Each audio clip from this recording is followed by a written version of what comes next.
Over 1.8 billion people use Gmail, and every day thousands get hacked without even realizing it. That could be your inbox tomorrow. Let's make sure it's not. In this video, we're diving into how hackers get into Gmail accounts and exactly how to lock yours down tight. From sneaky phishing links to invisible trackers, I'll show you the real risks and the tools that'll keep you protected. And stick around till the end. There's one setting inside Gmail that almost no one uses, but it can save your entire account if you're ever attacked. First, let's start with the obvious, your password. If your Gmail password is still your pet's name plus 123, you're basically leaving your front door open.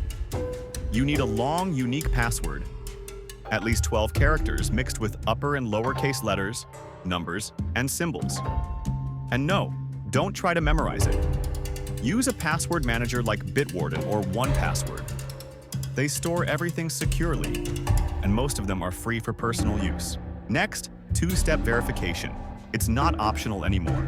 Go to your Google account settings, hit security, and enable two-step verification. You'll be given the option to get codes by text or use an app like Google Authenticator. Go with the app. It's way safer than SMS. Now, here's where it gets interesting. App passwords. Most people don't realize this, but third-party apps that connect to your Gmail, like Apple Mail or Thunderbird, often need a separate, special password. If someone gets into one of those apps, your Gmail is toast. So generate unique app passwords and don't reuse them. Another layer of defense? Security Checkup.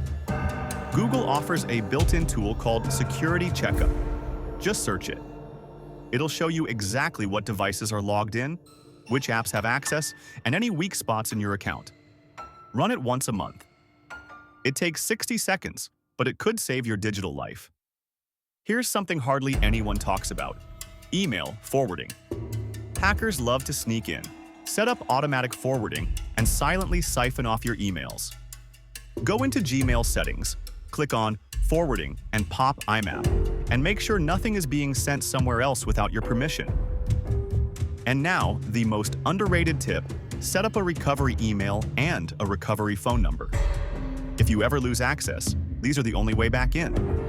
Without them, you could lose your account forever. Make sure your recovery info is up to date and tied to accounts you actually still use.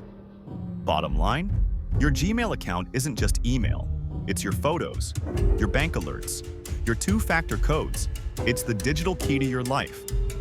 And in 2025, digital security isn't optional. It's survival.